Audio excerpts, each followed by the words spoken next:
प्रचलित रहे हैं या मानव समाज में देखे जाते हैं, उनमें वर्ग एक प्रमुख आया। अब यहां से वर्ग के बारे में आगे आएंगे। भूमिका वाला, आप पहला वाला टॉपिक को लिख लो, ठीक है, इसके बाद हम लोग आगे आ जाएंगे, ठीक है, लिखते जाओ। कैपिटल की भूमिका,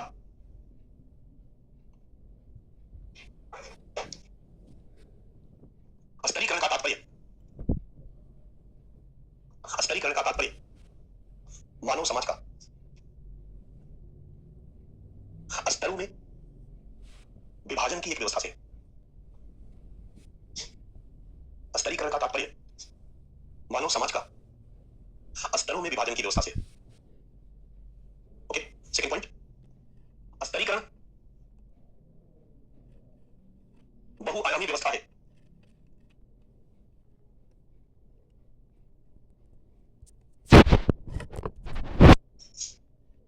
जिसमें वर्ग, ब्रैकेट में क्लास, इसका अंग्रेजी है क्लास,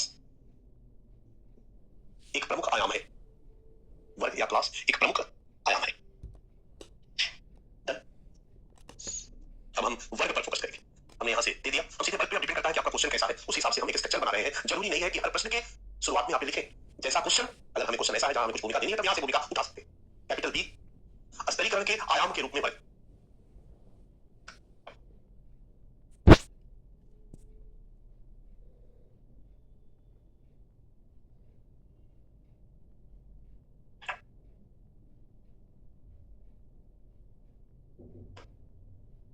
स्तरीकरण के आयाम के रूप में वर्ग। अब हम मेन टॉपिक में आए हैं और अब हम मेन टॉपिक में स्मॉल ए एक टॉपिक बनाए। स्मॉल ए, वर्ग का अर्थ, स्मॉल ए, वर्ग का अर्थ, वर्ग का अर्थ, ठीक है। वर्ग का पहली बार प्रयोग, हेलो, इस संदर्भ में कार्ल मार्क्स नाम के एक विद्वान ने किया, ठीक है। ध्यान से मेरी बात को सुनना। मैं इसको बहुत हल्के में भी लिखवा दूंगा, लेकिन हल्के में लिखवाऊंगा और भारी क्वेश्चन पूछ रहा है तो थोड़ी सी कठिनाई आपको, तो मैं हल्का और भारी सब लेके लिखवाऊं। वर्ग की संकल्पना को फर्स्ट टाइम प्रॉपर तरीके से यूज मार्क्स ने किया, और मार्क्स ने परिभाषित किया कि उत्पादन के साधनों के साथ, वो कहते हैं कि किसी भी समाज में कई अंगों से मिलकर बना होता है, और इस समाज में आर्थिक व्यवस्था समाज का आधार होता है, और समाज के बाकी सभी अंग इसी पर बोलो टिके होते हैं। राजनीतिक व्यवस्था, विवाह व्यवस्था, परिवार व्यवस्था, शिक्षा व्यवस्था, सब सब सब सब सारा कई। किसी भी समाज के इकोनॉमिक सिस्टम में ये दो पार्ट होते हैं, एक उत्पादन की शक्तियां, उत्पादन की शक्तियां, और दूसरा उत्पादन के संबंध।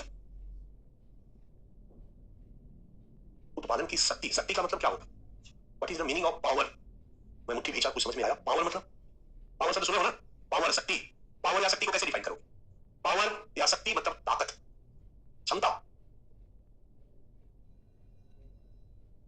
किसी व्यक्ति या समूह की वह ताकत या क्षमता जिसके बल पर वो दूसरों से अपनी बात मनवा लेता है, उसको हम पावर कहते हैं। मार्क्स ने यहां यूज किया है उत्पादन की शक्ति, मतलब उत्पादन करने की ताकत, या सीधी बात है। और उत्पादन मतलब क्या होता है? संसाधनों का दोहन, प्रकृति का दोहन, अपनी भौतिक आवश्यकताओं को पूरा करने के लिए प्रकृति का दोहन करना ही उत्पादन। प्रकृति का दोहन करना ही उत्पादन। केवल प्रकृति का उपभोग नहीं, जंगलों में पेड़ अपने से फल दे रहा है और हम फल तोड़ के खा रहे हैं, यहां उत्पादन नहीं हो रहा। लेकिन यदि हमने प्रॉपर खेत बना करके और उसमें पौधे उगाए और पौधे उगा करके उसमें फल उपजाए, प्रोडक्शन बोले पड़ रहा बच्चे, ये उत्पादन। या तो फल उत्पादित किए, या जंगलों को काट के लकड़ी से कुछ और बनाए, कुछ भी। और इस पूरी प्रक्रिया में हमने प्रकृति को यूज किया, हमने प्रकृति से अपनी जरूरतों को पूरा करने के लिए हमने एफर्ट लगाया। प्रकृति का दोहन ही उत्पादन है। अपनी भौतिक आवश्यकताओं को पूरा करने के लिए प्रकृति का दोहन ही उत्पादन। और मानव की प्रकृति के दोहन की ताकत या क्षमता को मार्क्स महोदय उत्पादन की शक्ति कहते हैं। अब किसी भी समाज में, ध्यान से सुनो, किसी भी समाज में उत्पादन की शक्ति मतलब प्रकृति के दोहन की ताकत या क्षमता इन चीजों पर आधारित होती है। हथियार औजार का स्तर, एग्री हो? अगर जिस समाज में हथियार औजार का स्तर उन्नत होगा, उस समाज में प्रकृति के दोहन की ताकत या क्षमता अधिक होगी, उत्पादन की शक्ति अधिक होगी। पुराने जमाने में पत्थरों के औजार थे तो प्रकृति के दोहन की ताकत क्षमता कम थी, लोहे के औजार बने और ज्यादा जंगलों को काटना आसान हो गया, प्रकृति के दोहन की ताकत क्षमता, उत्पादन की ताकत क्षमता, उत्पादन की शक्ति बढ़ गई, मशीनों का आविष्कार हुआ, उत्पादन की शक्ति बढ़ गई। अब तो हम प्रकृति के दोहन में इतने एक्सपर्ट हो गए हैं कि सूर्य भगवान उगते हैं टेम्परेचर के के साथ, और हम उन्हीं टेम्परेचर को कन्वर्ट कर देते हैं बिजली में, और उसी से एसी में ठंडी ठंडी हवा खाते हैं। या नहीं? तकनीकी विकास ने मानव द्वारा प्रकृति के दोहन की ताकत या क्षमता को क्या किया है? बढ़ा दिया है। तो उत्पादन की शक्तियां मशीन, हथियार, औजार के स्तर से निर्धारित होती है। उत्पादन की शक्तियां कच्चा माल से निर्धारित होती है। जिस देश के पास कच्चा माल ज्यादा हो उसकी उत्पादन की शक्ति ज्यादा। उत्पादन की शक्तियां श्रम शक्ति से निर्धारित होती है। लेबर पावर जितना ज्यादा होगा उत्पादन की शक्ति। अगर किसी देश में 100 लेबर है और किसी में 1000 लेबर है, प्रकृति के दोहन की ताकत क्षमता कहां है? 1000 के पास। 1000 में किसी देश में 1000 है, दूसरे देश में 1000 है, लेकिन 1000 में पहले वाले देश में 10% स्किल्ड है और 90% अनस्किल्ड है, और दूसरे वाले में 90% स्किल्ड है। तो जहां स्किल्ड वर्कर है वहां ताकत की क्षमता। तो उत्पादन की शक्तियां, और दूसरा है उत्पादन के संबंध। मार्क्स कहते हैं कि उत्पादन की शक्तियों से उत्पादन संभव होता है, प्रकृति का दोहन संभव होता है। उत्पादन की शक्तियां अधिक तो प्रकृति का दोहन और उत्पादन अधिक, कम तो कम। बट उत्पादन की प्रक्रिया अकेले नहीं चलती, इसमें भी कई लोग इन्वॉल्व होते हैं। उत्पादन करने वाले लोगों के बीच के जो संबंध होते हैं, मार्क्स उसको उत्पादन के संबंध। क्लियर है? अब मार्क्स कहते हैं उत्पादन के संबंधों को दो भागों में बांटते हैं। एक को कहते हैं स्वामी वर्ग, यहीं पर वर्ग शब्द का उपयोग करते हैं, और दूसरे को कहते हैं वंचित वर्ग। स्वामी वर्ग हैव्स, हैव्स मतलब जिसके पास है, और वंचित मतलब जो वंचित। ये स्वामी किसको बोलते हैं? जो उत्पादन के साधनों का स्वामी हो, जो खेत का स्वामी हो, जो मशीन का स्वामी हो, यानी भू सामंत किस वर्ग में? स्वामी वर्ग में। यानी जो उत्पादन के साधन है उसका जो मालिक है वो स्वामी वर्ग हो जाएगा, और जो उसके मालिकत्व से वंचित है वो बेचारा स्वामी वर्ग हो वंचित। और कहते हैं कि इस आधार पर दुनिया का सभी समाज दो वर्गों में बटा होता है, स्वामी वर्ग और वंचित वर्ग। शुरू में मालिक स्वामी वर्ग था और दास वंचित वर्ग था। कृषि अर्थव्यवस्था में भू सामंत स्वामी वर्ग था और खेतों में काम करने वाला मजदूर वंचित वर्ग था। खेत का स्वामी था, और आधुनिक औद्योगिक अर्थव्यवस्था में कारखाना का मालिक स्वामी वर्ग है, पूंजीपति, और कारखाना में काम करने वाले मजदूर बेचारे वंचित। डन? फिर मार्क्स कहते हैं कि समाज में स्वामी और वंचित का विभाजन नेचर ने नहीं किया। धरती पर पहली बार जब मानव आया तो बंदर के रूप में था, आया ना? जंगलों में रहता था, और जंगल में पेड़ और पहाड़ किसी की संपत्ति नहीं था। सभी को जंगल से अपनी आवश्यकताओं को पूरा करने का समान अधिकार था। लेकिन कुछ लोगों ने दबंगई किया और कहा कि ये 5 पेड़ मेरा, कोई अगर इधर आया तो पैर तोड़ देंगे। और यहीं पर पहली बार निजी संपत्ति के अधिकार का जन्म होता है। और निजी संपत्ति के अधिकार के जन्म के साथ समाज दो वर्गों में बट जाता है। उस निजी संपत्ति का स्वामी, एक खेत, एक पेड़ का स्वामी, और दूसरा उसे। यानी स्वामी और वंचित का विभाजन जो है वो शोषण का परिणाम है। स्वामी और वंचित के बीच विभाजन जो है वो शोषण का परिणाम है, और ये विभाजन तभी तक रहेगा जब तक शोषण चलता रहेगा। स्वामी स्वामी तभी बना रहेगा जब शोषण करेगा वंचित का। और स्वामी क्या चाहेगा? स्वामी बना रहे या बराबर हो जाए, इसके लिए क्या करेगा वंचित का? मार्क्स कहते हैं स्वामी वर्ग सदैव वंचित वर्ग का शोषण, और इस शोषण को लेकर दोनों वर्ग संघर्षरत रहते हैं, लड़ते रहते हैं। दास युग में मालिक ने दास का शोषण किया, और इस शोषण को लेकर दोनों वर्गों में संघर्ष चला। कृषि अर्थव्यवस्था में भू सामंतों ने कृषि मजदूरों का शोषण किया, और यहां पर भी दोनों वर्गों में संघर्ष चला। आज आधुनिक औद्योगिक अर्थव्यवस्था में पूंजीपति और उनके कारखाना के मालिक का जो है वो श्रमिकों का शोषण कर रहे हैं, और यहां पर भी दोनों वर्गों में संघर्ष है। लेकिन ये संघर्ष परमानेंट नहीं है। जिस दिन निजी संपत्ति खत्म होगा ना, उस दिन ना कोई स्वामी रहेगा ना कोई, सब बराबर हो जाएंगे, आर्थिक समानता आ जाएगी, और सब बराबर हो जाएंगे तो ना कोई शोषण करेगा, और इस शोषण को लेकर ना कोई संघर्ष रहेगा। ये है मार्क्स का विचार। निजी संपत्ति का खात्मा कब होगा भाई? तो साम्यवादी क्रांति होगी। इस आधुनिक औद्योगिक अर्थव्यवस्था में वंचित वर्ग संगठित होगा, संगठित होकर हिंसक क्रांति करेगा, सब चीज पर कब्जा कर लेगा, निजी संपत्ति का अधिकार का नियम खत्म कर देगा समाज पर। यही है मार्क्स का विचार। ये कई बार हम लोग पढ़ेंगे, और यही पर मार्क्स ने अपने वर्ग को परिभाषित किया, वर्ग को यूज किया। और मार्क्स कहते हैं कि उत्पादन के साधनों के साथ, मेरे हर शब्द को ध्यान से सुनो, उत्पादन के साधनों मतलब खेत, हथियार, औजार, मशीन, कारखाना, ये सब उत्पादन के साधन है ना, के साथ एक जैसा संबंध रखने वाले व्यक्तियों के समूह को वर्ग कहते हैं। उत्पादन के साधनों के साथ एक जैसा संबंध रखने वाले व्यक्तियों के समूह को वर्ग कहते हैं। और इस आधार पर उत्पादन के साधनों के साथ दो तरह का संबंध होता है, या तो स्वामित्व का संबंध या दूसरा वंचितता का संबंध। मान लो कारखाना उत्पादन का साधन है, ये इसके पास एक लोहे का कारखाना है, उसके पास एक कपड़े का कारखाना है, उसके पास एक और स्कूटर का कारखाना है, उसके पास कार का कारखाना है, उसके पास सब कारखाना के मालिक, और ये सभी इनके कारखाना में काम करने वाले मजदूर। अब कारखाना के साथ इन सब का संबंध अलग अलग टाइप का है, एक ही जैसा स्वामित्व का संबंध है, स्वामी और स्वामी वर्ग, वंचित वर्ग। उत्पादन के साधनों के साथ एक जैसा संबंध रखने वाले व्यक्तियों के समूह को वर्ग कहते हैं। और इस आधार पर दो वर्ग हर अर्थव्यवस्था में विद्यमान होते हैं, स्वामी वर्ग और वंचित। क्लियर है?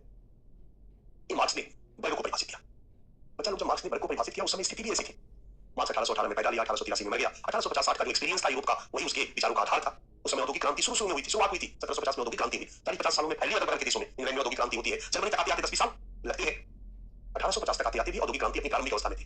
प्रारंभिक अवस्था बोले तो कारखाना था, सिनेमा देखते हो, के सिनेमा 50-60 के दशक में जो सिनेमा बनाया जाता था, उस सिनेमा में दिलीप कुमार मजदूर होता था। नहीं, कोई भी हीरो और प्रेम चोपड़ा, कादर खान टाइप सिनेमा का कारखाना का मालिक होता था, मुनीब होता था उसके पास। कारखाना कैसा? मशीनीकरण का प्रारंभिक स्तर था। कारखाना में बड़ा सारा टाइप मशीन लगा हुआ था। कोई एक डंडा खींच दिया, मशीन चालू हो गया, स्विच ऑन कर दिया, सारा मशीन चलने लगा करके, और सारा मजदूर उस मशीन पर काम करने लगे। सारे मजदूर उस मशीन पर काम करने लगे। कारखाना बिगड़ गया, मिस्त्री बुलाया गया, मिस्त्री ने कारखाना को खोला, कारखाना को बना दिया। इंजीनियर नाम का मजदूर कारखाना में नहीं था, क्योंकि टेक्नोलॉजिकल डेवलपमेंट उतना ज्यादा नहीं हुआ था। कारखाना में मैक्सिमम मैनुअल वर्कर थे, शरीर से काम करने वाले वर्कर थे, मशीन था, लेकिन मशीनों पर शरीर से काम करने वाले वर्कर काम करते, और उनकी स्थिति बड़ी बदतर थी। दूसरी तरफ कारखाना का मालिक था, सेठ मुनीर था, जो हिसाब किताब रखता था। 5 लाख थे, साप्ताहिक या डेली वेतन दिया जाता था, काम करो, कुर्सी पर मुनीर बैठ जाता था, रजिस्टर पर उनका ठप्पा लगवाता था, मजदूरी देता था। कोई वेलफेयर का कानून नहीं था, कोई मजदूरी का कानून नहीं था, कोई पाई वाला मैनेजमेंट नहीं था, और कोई स्किल वर्कर नहीं था। औद्योगिकरण की पहली अवस्था यही थी। और कारखाना में 2 ही वर्ग थे, एक कारखाना का मालिक और दूसरा मजदूर।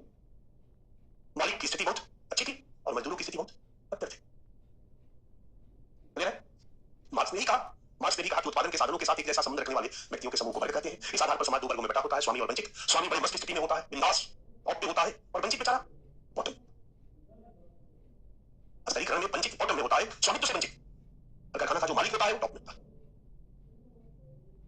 इस तरह से समाज 2 स्तरों में बटा होता है, स्वामी वर्ग और वर्ग के बारे में तर्कसंगत परिभाषा देने का काम मैक्स वेबर को जाता है। मैक्स वेबर उसी जर्मनी के विचारक थे, वो मार्क्स के बाद पैदा लिए। मार्क्स 1818 में पैदा लेते हैं, मैक्स वेबर 1864 में पैदा लेते हैं। मार्क्स 1883 में मर जाते हैं और मैक्स वेबर 1890 में लिखना शुरू करते हैं। और मार्क्स के समय में कारखाना में टेक्नोलॉजी का डेवलपमेंट हो जाता है। जब तकनीकी विकास होगा तो कारखाना में मजदूर 2 भागों में बैठे। एक कुशल श्रमिक, ये सब टाई लगा के आते हैं, आईआईटी से पढ़े, अच्छा खासा पैकेज है, ये बदतर हालत में नहीं है। और उधर कुशल श्रमिक, उनकी हालत बहुत दयनीय है, खराब है। टेक्नोलॉजिकल डेवलपमेंट हुआ तो इंडस्ट्री की भी कई कैटेगरी आ गई, डिसेंट्रलाइजेशन हुआ। एक इंडस्ट्री के किसी भी मशीन के छोटे-छोटे पार्ट्स बनने लगे, और ये पूंजीपति भी 2 वर्गों में बैठ गए, कारखाना के मालिक भी 2 वर्गों में बैठ गए। बड़े कारखाना का मालिक और छोटे कारखाना। अब ये स्किल वर्कर, ये अभी आईआईटी दिल्ली से पास आउट है, 50 लाख के पैकेज पे ज्वाइन की है, अभी बढ़कर के 1.5 करोड़ हो गया इसका पैकेज ईयरली, 10-12 लाख रुपए इसको महीना आता है। शौकीन है, अभी जस्ट इसने BMW खरीदा है। चलो कारखाना के मालिक को विचार करते हैं।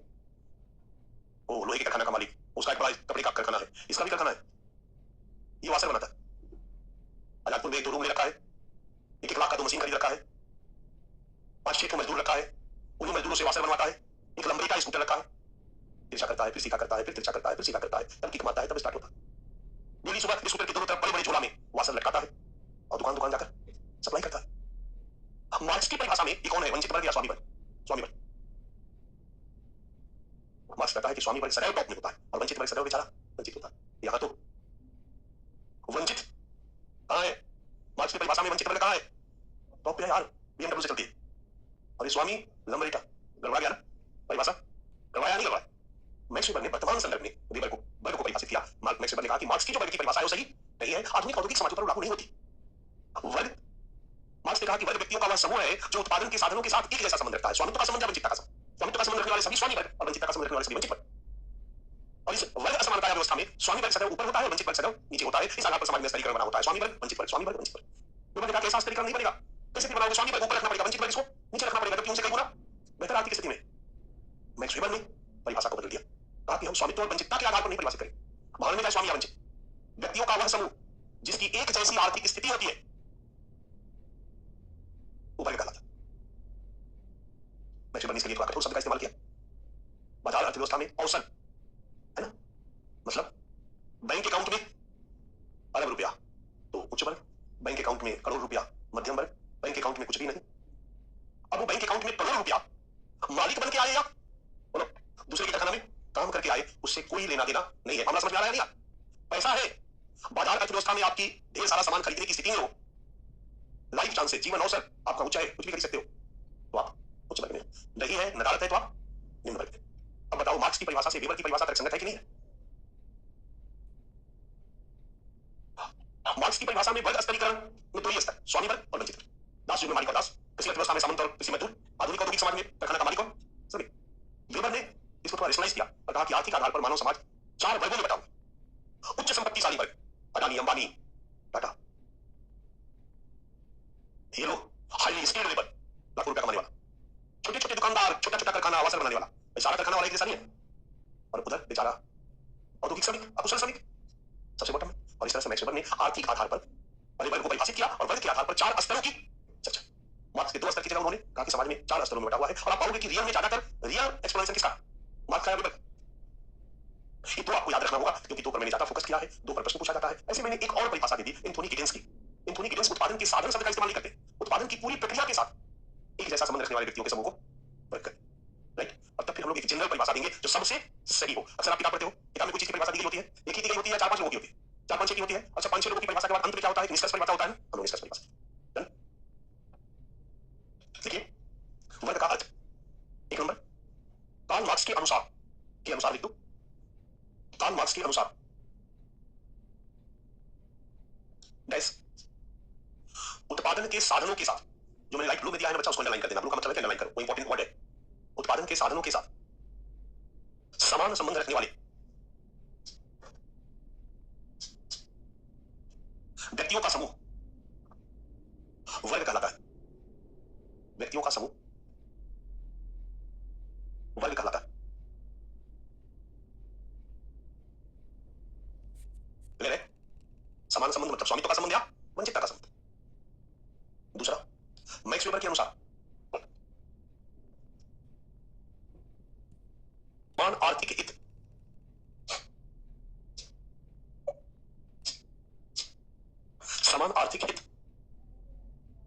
एवं समान जीवन अवसर प्राप्त व्यक्तियों के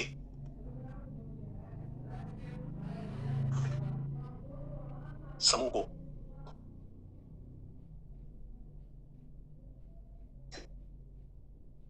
वर्ग कहते हैं। समान आर्थिक हित और समान जीवन अवसर को अंडरलाइन करें।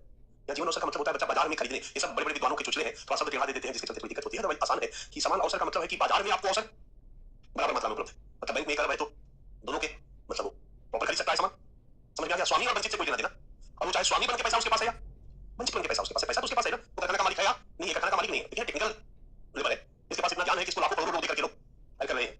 ऐसा है तो इसका हित अलग होगा और मैनुअल वर्कर का हित अलग होगा। उसी तरह से अडानी अंबानी का हित अलग होगा और छोटे छोटे दुकानदारों का हित अलग होगा। तो समान आर्थिक हित और समान जीवन अवसर प्राप्त व्यक्तियों के समूह को वर्ग। और तीसरा दे दीजिए एंथोनी गिडेंस के अनुसार डैश, एंथोनी गिडेंस के अनुसार डैश उत्पादन प्रक्रिया के साथ समान संबंध रखने वाले, उत्पादन प्रक्रिया के साथ समान संबंध रखने वाले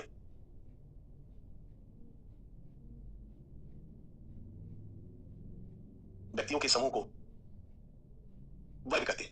यहां बहुत ज्यादा नहीं होगा क्योंकि इसमें एक लाइन याद रहे काफी है। इस पर बहुत डेप्थ में सवाल नहीं है, इसलिए मैं बहुत डेप्थ में इस पर नहीं जा रहा। ओके, वर्ग कहते हैं। बीच से नीचे की तरफ तीर का निशान दो। सामान्य अर्थों में, सामान्य अर्थों में डैश वर्ग व्यक्तियों का वह समूह है जिनकी एक जैसी आर्थिक स्थिति होती है। व्यक्तियों का वह समूह है जिनकी एक जैसी आर्थिक स्थिति होती है। क्लियर है? एक जैसी आर्थिक स्थिति को अंडरलाइन करें, ये सबसे सटीक परिभाषा है। अगर अच्छी आर्थिक स्थिति है तो उच्च वर्ग, और कब से खराब है तो निम्न वर्ग, मध्यम वर्ग। क्लियर? ये है वर्ग का अर्थ। और मुझे लगता है कि वर्ग की संकल्पना पर 50 शब्द हमारे पास। What is class? अब हमारा टॉपिक है सामाजिक स्तरीकरण के आयाम के रूप में क्लास। तो स्तरीकरण के आयाम के रूप में क्लास पर हम पढ़ेंगे, तो हम स्तरीकरण के साथ इसको जोड़कर देखेंगे। तो स्मॉल बी वर्ग के आधार पर स्तरीकरण का स्वरूप, वर्ग के आधार पर स्तरीकरण का स्वरूप।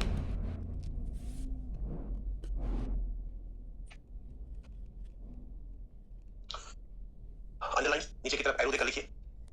अलग अलग विद्वानों ने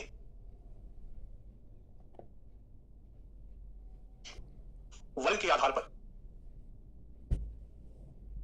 स्तरीकरण के अलग अलग स्वरूपों की चर्चा की है। अलग अलग स्वरूपों की चर्चा की है। डैश या जैसे जैसे डैश, जैसे डैश। एक नंबर मार्क्स के अनुसार, पूरा वाक्य नहीं लिख रहा हूं, समझ जाओगे। मार्क्स के अनुसार डैश 2 स्तर, मार्क्स के अनुसार डैश 2 स्तर डैश। एक नंबर देखो स्वामी वर्ग और 2 नंबर वंचित वर्ग। मार्क्स ने समाज को आर्थिक आधार पर दो स्तरों में विभक्त बताया। मैक्स वेबर ने चार, तो 2 नंबर पॉइंट लिखिए। मैक्स वेबर के अनुसार डैश 4 स्तर, 4 स्तर। 1 नंबर संपत्तिशाली उच्च वर्ग, 4 स्तर के बाद डैश दे दो। संपत्तिशाली उच्च वर्ग, संपत्तिशाली उच्च वर्ग, इसमें कौन आएगा? क्लियर है? क्लियर है ना? अडानी अंबानी बड़े बड़े उद्योगपति। 2 नंबर सफेदपोश कर्मचारी वर्ग, सफेदपोश कर्मचारी वर्ग, कारखाना के कौन वाले कर्मचारी? जो शरीर से काम करते हैं या जो दिमाग से काम? जो दिमाग वाले कर्मचारी, पढ़े लिखे, इंजीनियर, बड़े बड़े पैकेज वाले, सफेदपोश कर्मचारी, जो कारखाना के मजदूर है। बच्चा पहले भी बताया हूं, 2 वर्गों में रखा है विद्वानों ने, ब्लू कॉलर वर्कर और white collar worker. Blue collar worker वो होते हैं जो शरीर से मेहनत करते हैं, मजदूर, और व्हाइट कॉलर वर्कर वो होते हैं जो पढ़े लिखे होते हैं और दिमाग से मेहनत करते हैं।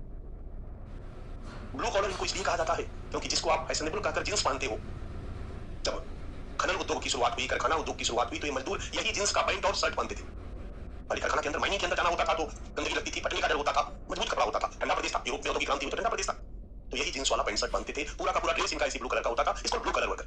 अच्छा, पढ़ लिख गए, कोट टाई पहन के आ गए तो इनके लिए कहा गया सफेदपोश कर्मचारी वर्ग, व्हाइट कॉलर वर्कर। अब क्लियर हो गया? तो सफेदपोश कर्मचारी वर्ग दूसरे स्तर पर। तीसरे स्तर पर पैटी बुर्जुआ वर्ग। ये पैटी बुर्जुआ शब्द का इस्तेमाल करो क्योंकि किताबी शब्द है, इन विद्वानों द्वारा यूज किया गया शब्द है। इसका मतलब बड़ा सीधा है, ब्रैकेट में लिखा हुआ है, छोटे व्यापारी या पूंजीपति वर्ग। छोटे व्यापारी, छोटे पूंजीपति, है ना, छोटे कारखाना का मालिक। क्लियर है? और चौथे स्तर पर अकुशल श्रमिक वर्ग, मैनुअल वर्कर, शरीर से काम करने वाला, ब्लू कॉलर वर्कर, अकुशल श्रमिक वर्ग। ये विभाजन सही है? काफी हद तक टेक्निकली देखोगे तो सबसे अधिक विभाजन आज भी दिखाई देता है, लेकिन इस विभाजन को समझने में थोड़ा सा समझाना पड़ा ना। सबसे आसान विभाजन कौन है? एंथोनी गिडिंस देते हैं, और सबसे ज्यादा पॉपुलर उन्हीं का विभाजन।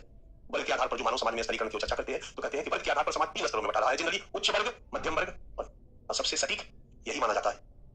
इसलिए आज भी सबसे ज्यादा प्रचलित जो एक्सप्लेनेशन है वर्ग स्तरीकरण का, इन्हीं का मानता है।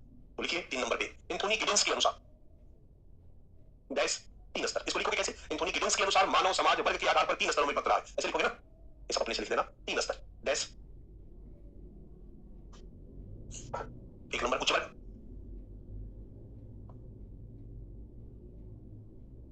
2 नंबर मध्यम वर्ग और 3 नंबर निम्न वर्ग।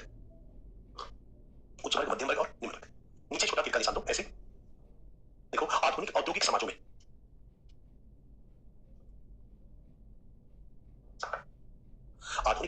में यह विभाजन सर्वाधिक उपयुक्त माना जाता है, सर्वाधिक उपयुक्त माना जाता है।